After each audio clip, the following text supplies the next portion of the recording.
Hello, everyone. As every Wednesday, you have us here ready to give you a very nice program.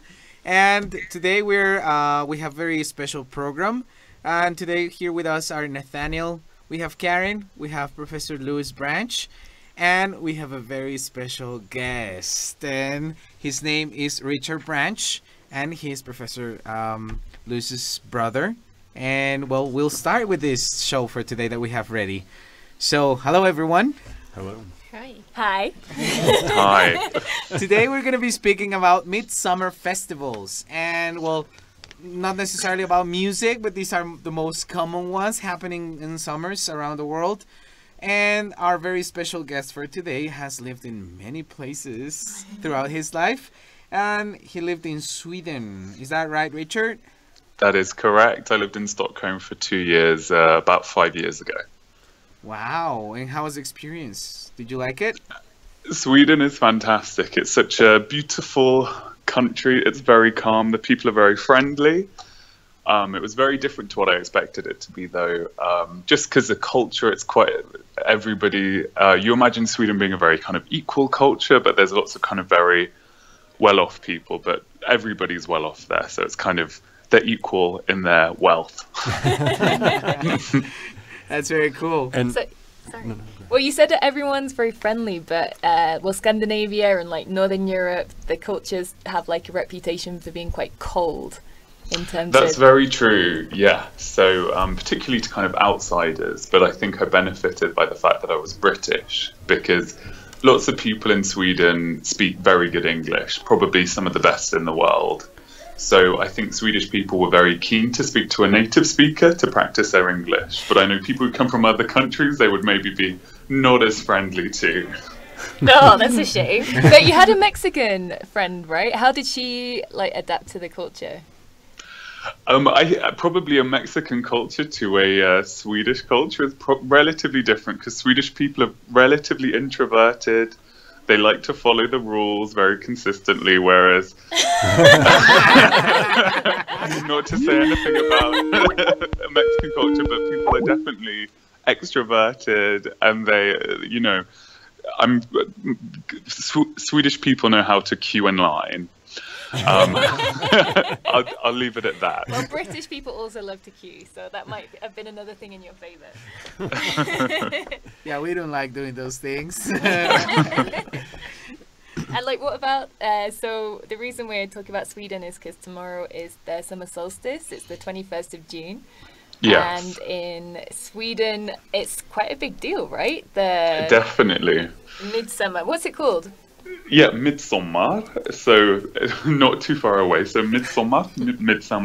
It's a national holiday, and people will have Thursday to Monday off.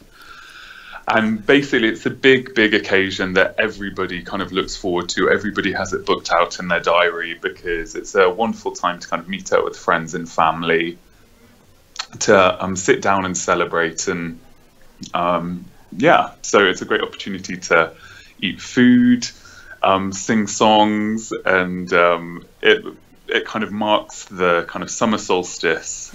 And in Sweden, it's particularly notable because in Sweden they have very, very dark winters, and in the winter they might only have light for a couple of hours, whereas in the summer it basically stays light the whole day. So you can wait up until 11 in the evening and it'll go dark for about an hour, and it'll be light again in 1 a.m.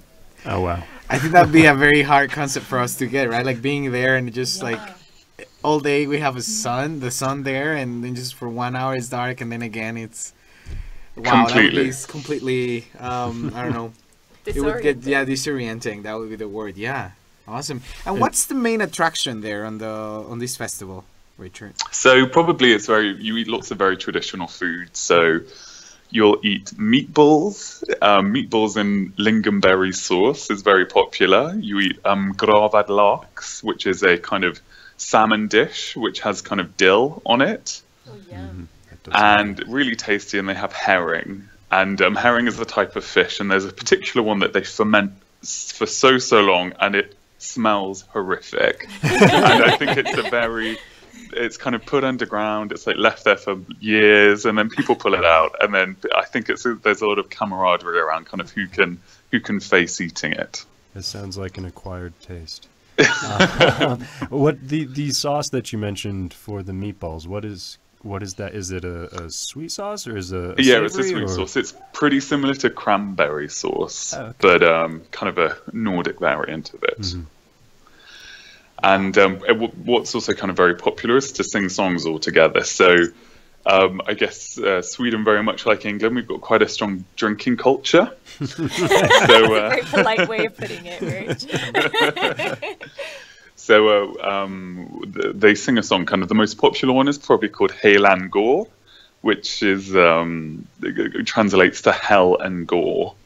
But it's a very jolly song, and at the end of it, everybody takes a drink of a spirit called aquavit, which is kind of, it's a rather probably similar to kind of grappa type of drink, and everybody does a shot of that at the end, and then they finish singing the song, and they do it multiple times over, and there are hundreds of different songs people can sing. Can you sing one?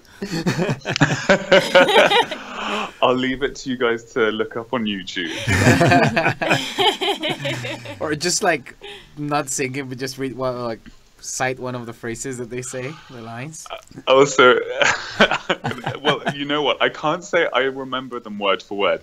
Actually, I was at a Swedish wedding at the weekend, and we sang the exact song. So it goes something like Helan Gore, hop, fop, fa la la la la la lay, Helan Gore, hop, fop, fa la la la lay. And then it goes on, and then you go Helan Gore, and then everybody takes a sip of the drink, and then they sing hop, fop, fa la la la lay. And it's a Swedish tradition people carry on doing everywhere. So particularly in Swedish people in London love any opportunity to do that.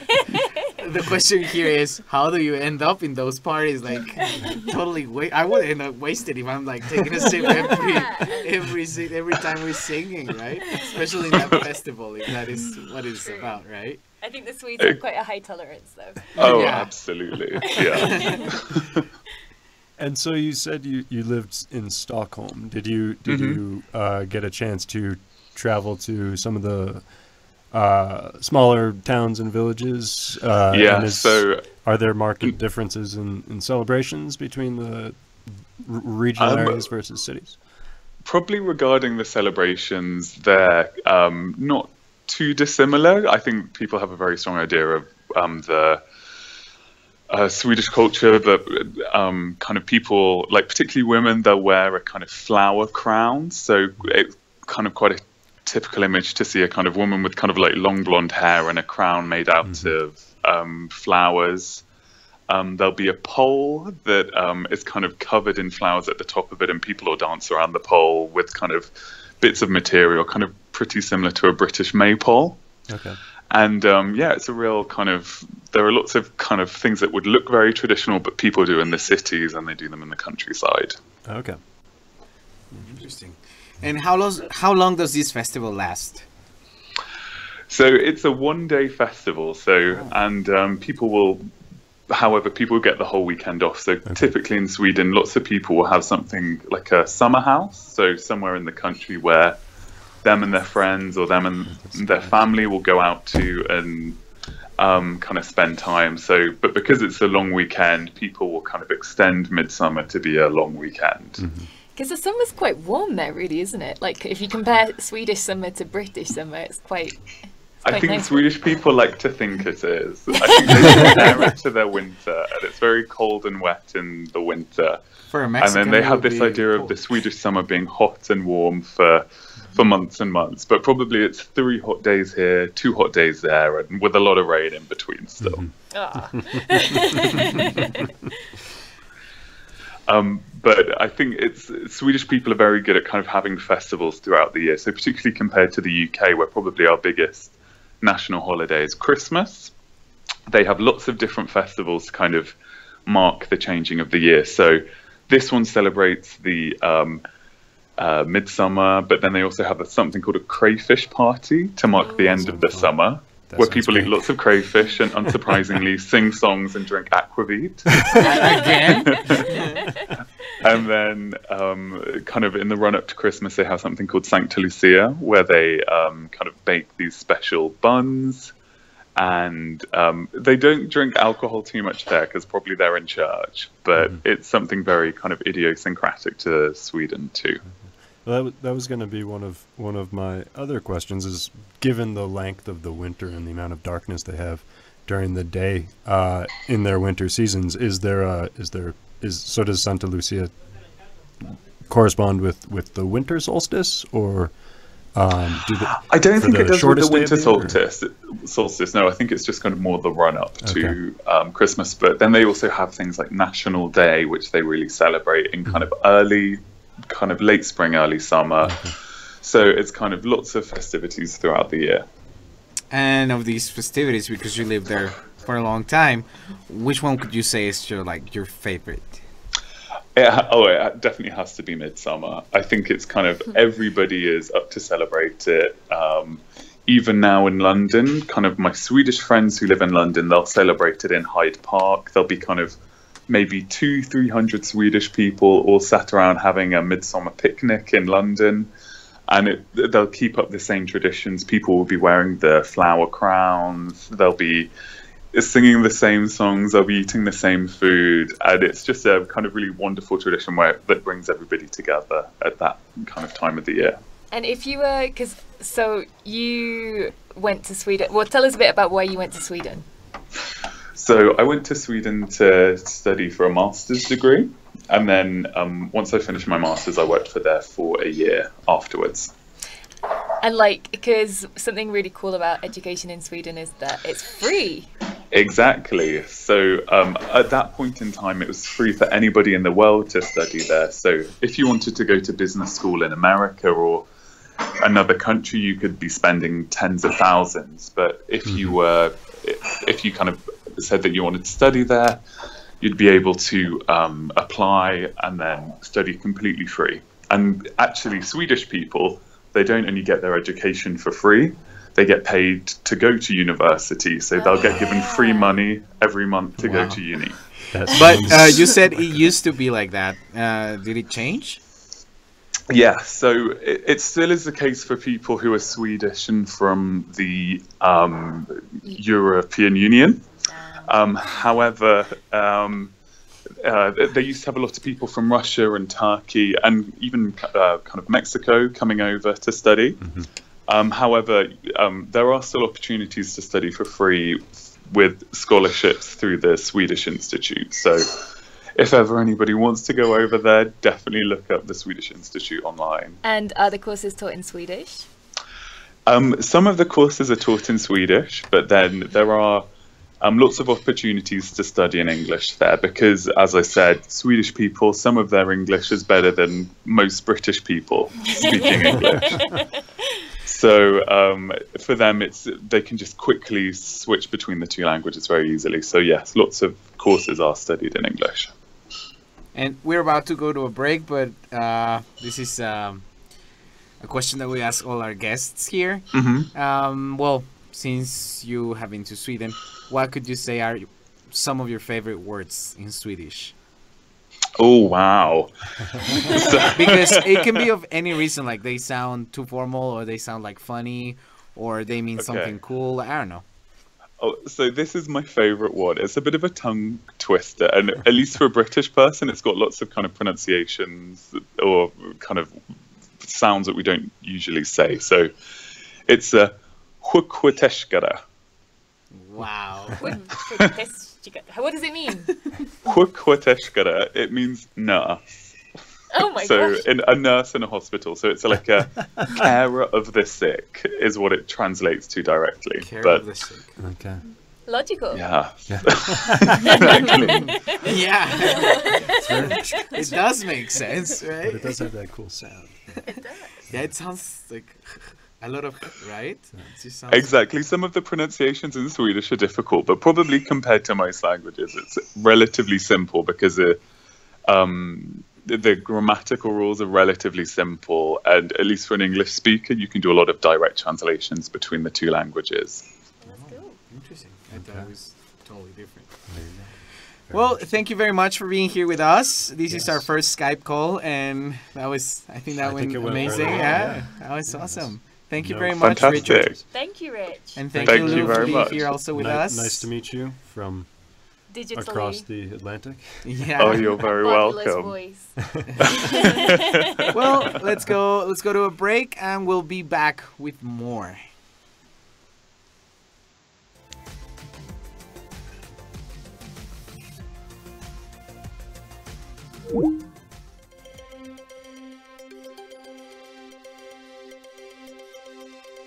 UPAEP, rumbo al 50 aniversario.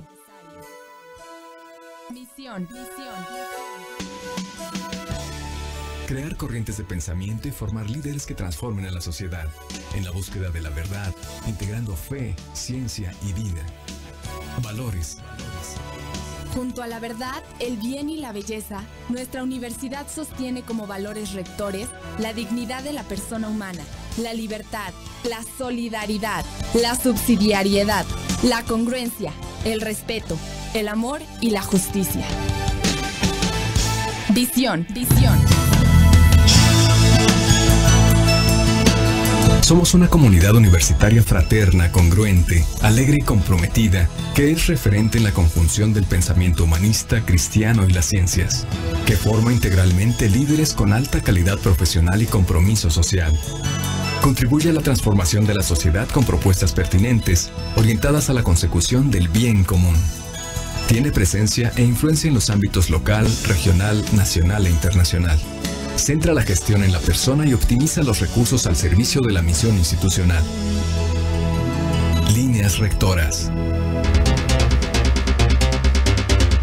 Atreverse a vivir congruentemente nuestra identidad, como ejemplo de virtud en el servicio, con respeto y amor al prójimo, para la transformación social en orden al bien común.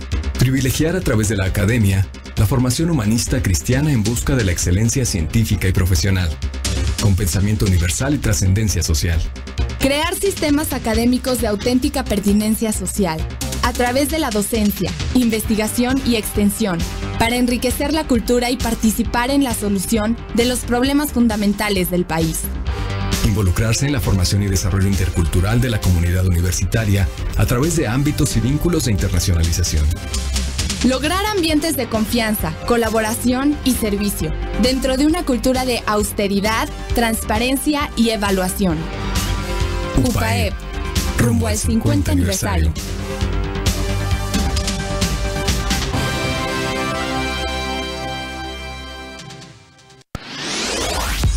El sonido de lo natural está de vuelta.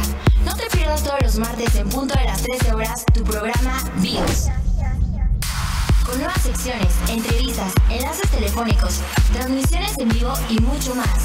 BIOS, el sonido de lo natural está de vuelta. No te lo pierdas, todos los martes en punto de las 13 horas.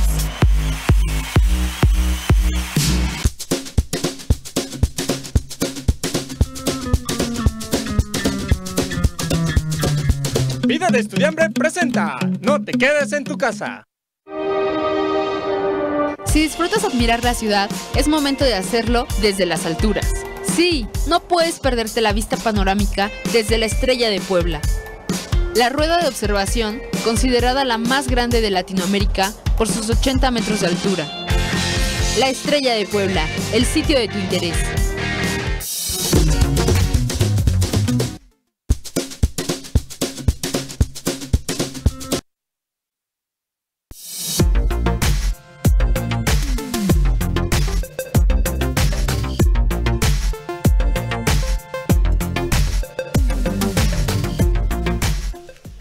Welcome back to Radio Culture Shock.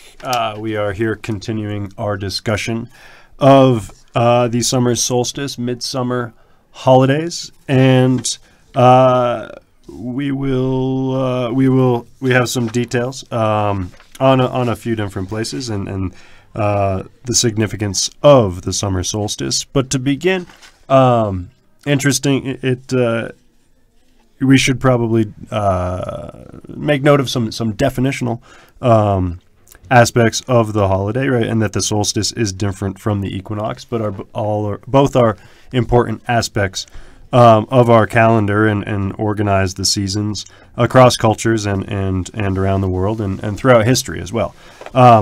So the solstice is one of two times a year, right? And this we sort of brought this up in the previous section with our guest, who has celebrated Midsummer in Sweden. But the solstice is midway between the two equinoxes, when the sun, having reached the tropical points, is furthest from the equator, right, and appears to stand still.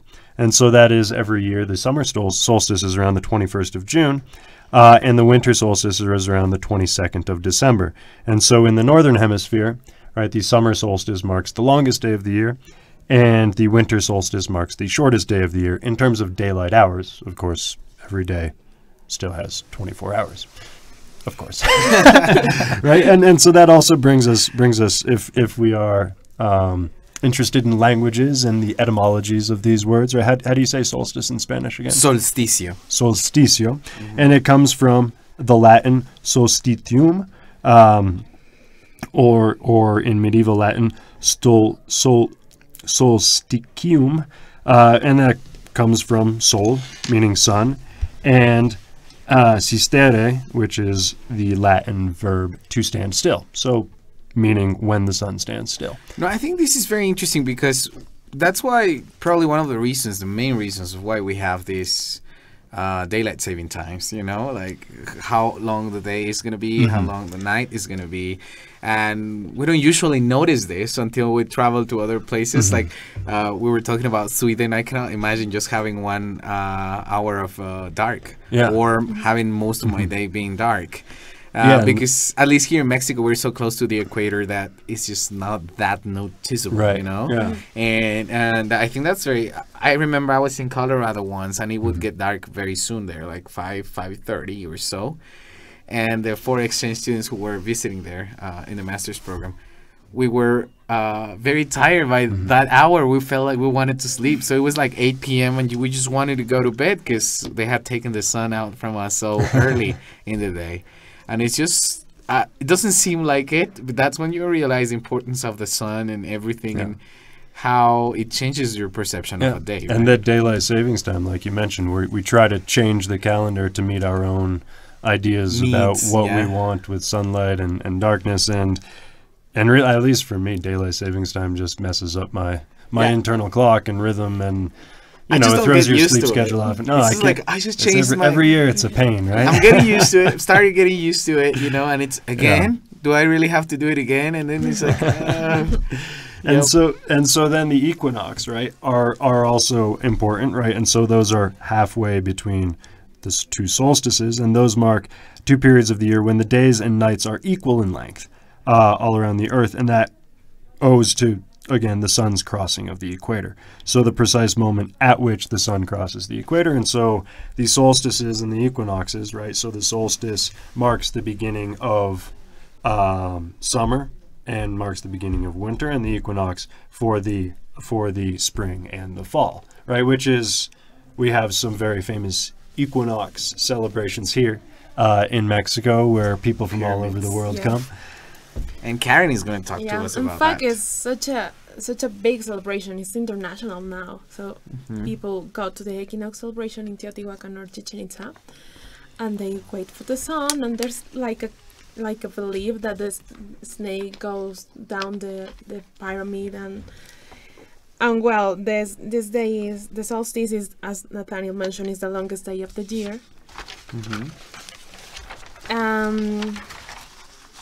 Well, the celebration becomes from the Mayans. So they were certainly aware about the summer and the winter solstice, as we mentioned.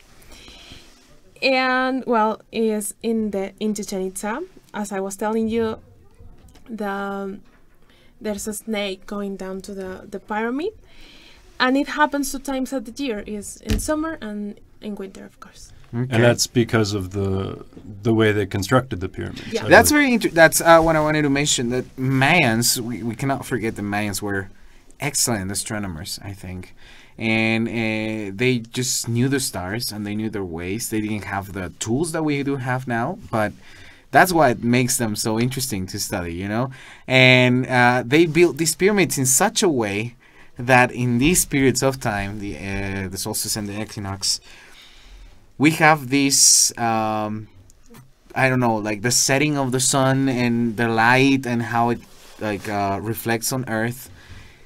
It's a very specific way in which makes this illusion of the serpent going down the pyramids, and I think that's fantastic. Also in in Teotihuacan we have this also the way the sun, it's like the sun would go, the light would go on a perfect angle through all the pyramids, and many people gather there because it's like receiving the energy of the sun, and it's a sacred place. Yes. So you sit around the pyramid and you get the energy. Yes, and it's all these beliefs, but it's I think it's mathematical science how they were built.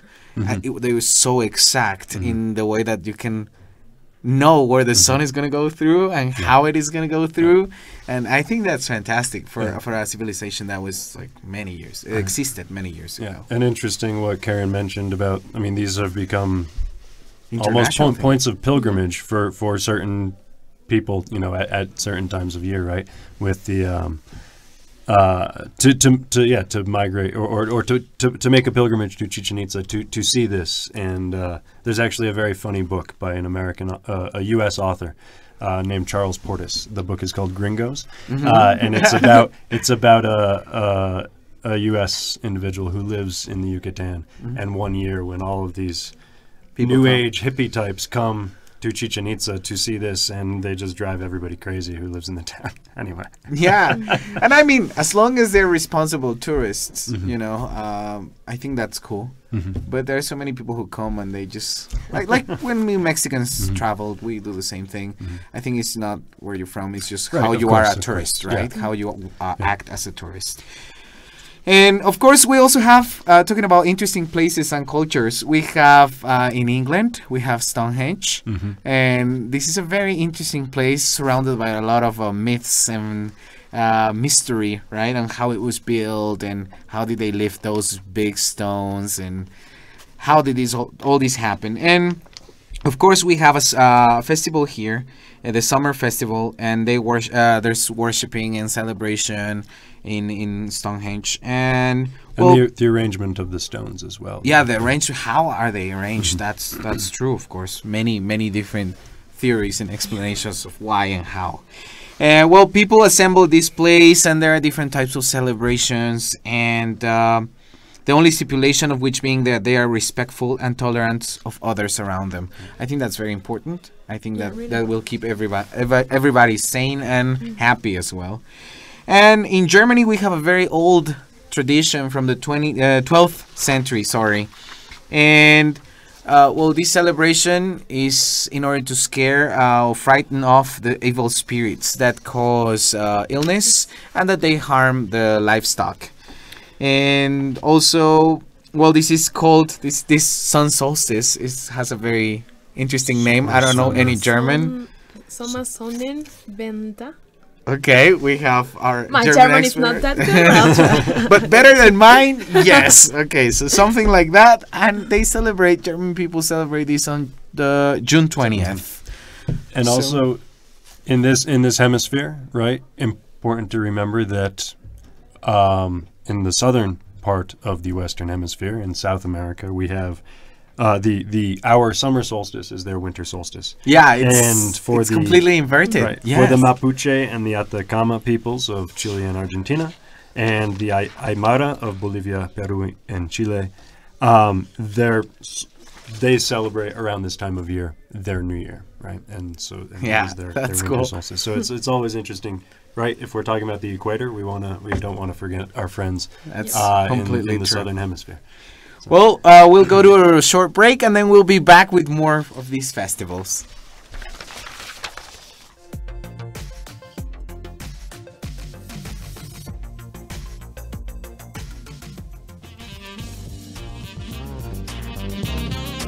¿Te gustaría crear o mejorar dispositivos para el servicio de seres vivos, tales como prótesis, órtesis e instrumental biomédico? ¿Qué estás esperando? La Escuela de Ingeniería Biónica de la UPAEP te invita invita a conocer cómo un ingeniero biónico domina y aplica las habilidades de elementos mecánicos, electrónicos y biológicos en las personas. Conoce nuestro plan de estudios conformado por 9 cuatrimestres con líneas terminales en diseño y manufactura de prótesis, emprendedores e instrumentación biomédica, con un campo de trabajo que va desde el sector salud, automotriz y aeroespacial. Para más información, comunícate al teléfono 229-9400, extensión 7146, o consulta la página www.upaep.mx. Ingeniería biónica, calidad de vida en tus manos. Hazlo tuyo. Hazlo UPAEP.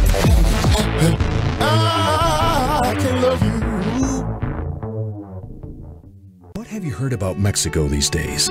We are the best hosts. Every year, over 23 million tourists visit Mexico, and even better, 80% of them always come back. We're green, first place in natural protected areas. Jacques Cousteau named the Sea of Cortez the aquarium of the world. Classy, 2 of the 30 best restaurants in the world are in Mexico City. And it's all happening in Mexico as we speak. Find out for yourself.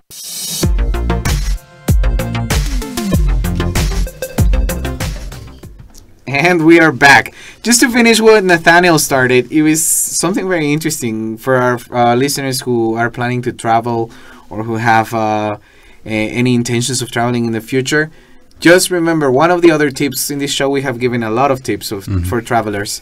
One of the other tips is just to be aware of where you're going, do a little bit of research about the place, and this means also the weather, of course. And in South America, below the equator, yes, the seasons are completely inverted, right? That's something interesting to take into account. So, Nathaniel, so if it's right now here is summer, there is winter. So actually the ski season in Chile and Argentina, right, begins, I believe, in a few weeks. The ski resorts open up there, which is something I've always wanted to do, is to go skiing in the Andes, right, in Chile and Argentina. Yeah, and Mexico doesn't get any snow. No, I was hoping to go skiing here, but then I learned that it's you can go sand skiing. Okay, well, yeah, maybe I'll try that. Something similar, right?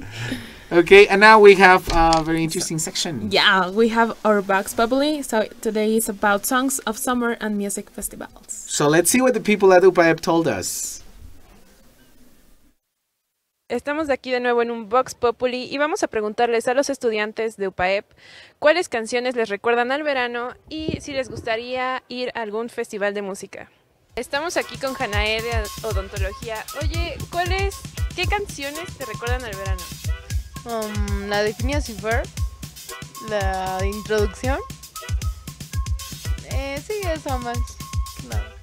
¿Y te gustaría ir a algún festival de música? Sí, sería un tanto interesante. Aunque depende, claro, de qué música sea.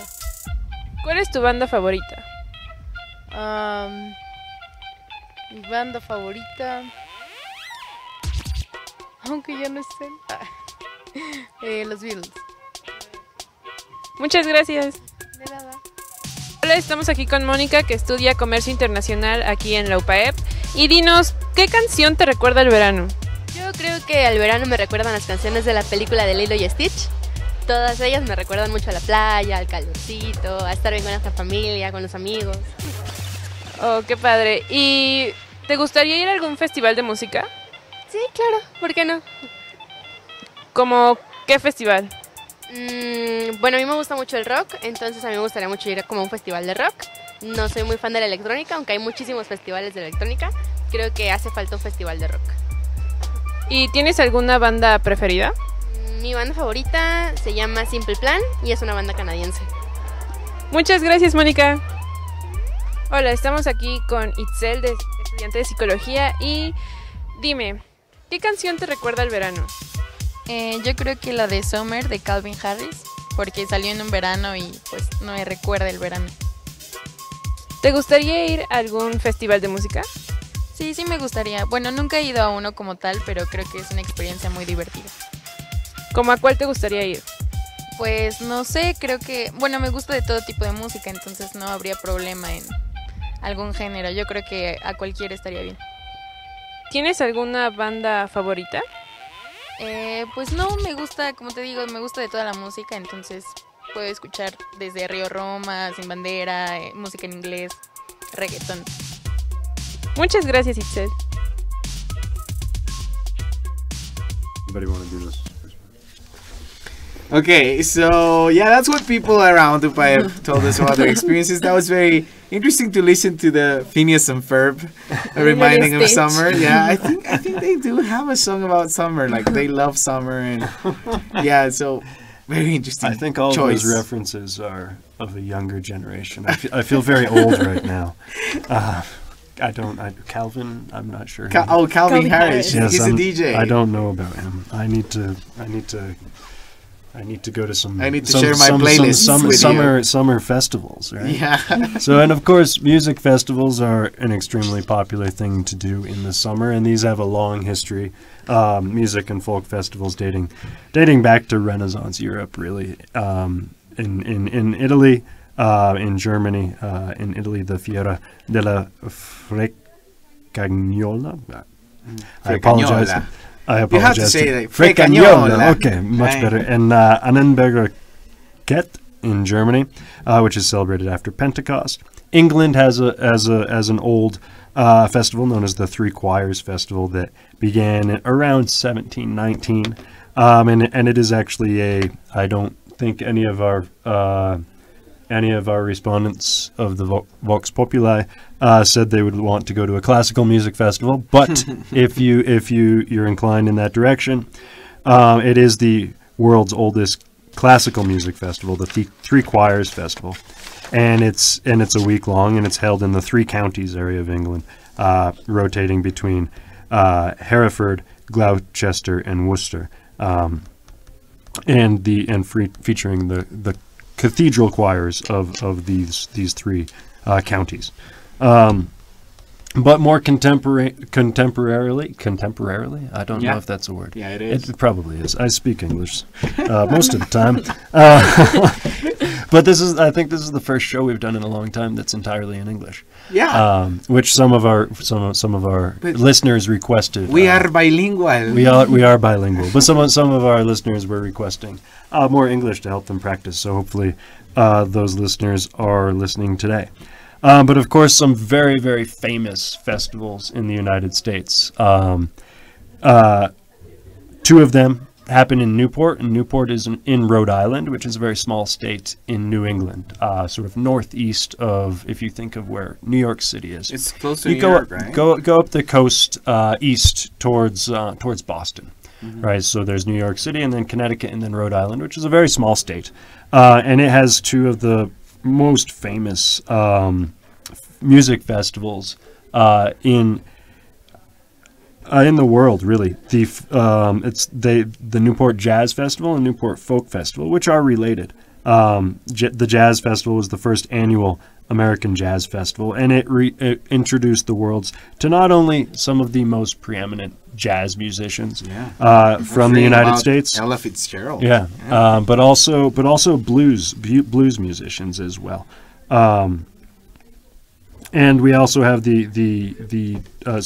such acts as Miles Davis, Duke Ellington, Thelonious Monk, John Coltrane. You mentioned Ella Fitzgerald, Billie Holiday, Count Basie, Oscar Peterson, Nina Simone. I mean, these are some of the biggest names in jazz, right? And they all have. If you are interested or want to know more, look for records or I don't know, how do you digital CDs, just Spotify. But if you want to, some really excellent performances were recorded, live recordings from the Newport Jazz Festival. Also the Newport Folk Festival, which was established as sort of a counterpart, right? Yeah. Also held in July, right around the same time. Like 3 or 4 years after? Yeah, exactly. So the Jazz Festival was established in 1954, and the Folk Festival in 1959. And again, a lot of really notable performances. Pete Seeger, Joan Baez, Odetta, the Kingston Trio, and in the first year. And what is this about Bob Dylan getting electrified? So going electric. What's that? So folk music we think of as, you play a mandolin or you play a guitar, and it's all very acoustic, it's all very nice and very peaceful. And Bob Dylan, of course, one one of the most famous musicians from the United States, Yeah. and we know him as a rock musician. But he began as a folk musician, right? And on the folk scene, the folk revival, and it was it was connected with civil rights and reviving a lot of the folk songs of people of past generations in the United States. And Bob Dylan was a key figure in that, along with Joan Baez and some others, of course, Pete Seeger, some of the other names I mentioned.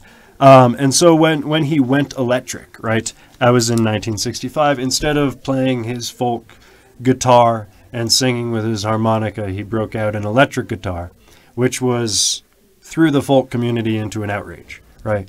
You're here to play folk music, you're disrespecting folk music, you're losing your roots, you are disrespecting the tradition, right? Rock music it's not about the same things as folk music is, and of course Bob Dylan, being Bob Dylan, didn't care at all. But he caused a stir, right? And a lot of people were upset, but he did return eventually. Some 30 years later, in 2002, he did finally make it back to the festival. Right. Other very famous festival is the Monterey Jazz Festival. But really, if you're interested in U.S. music, then these are certainly some summer festivals to check out. But there are also some very famous festivals in Mexico. Yeah. Yeah, there are many. In fact, we have Festival Corona Capital. This year is the 9th edition, so it's around November. It takes place in Autódromo Hermanos Rodríguez. It's Mexico City. And it's music, rock and alternative music. So it's like music for everyone. And this year they are going to have Robbie Williams. Wow. I think it's the only one that I know from the list. Green Day and some others. But Green Day. Yeah. Okay, I didn't know they were still playing. Yeah, that was my little brother's favorite group. Yeah, that's awesome. Last year, Corona Capital had a lot of people.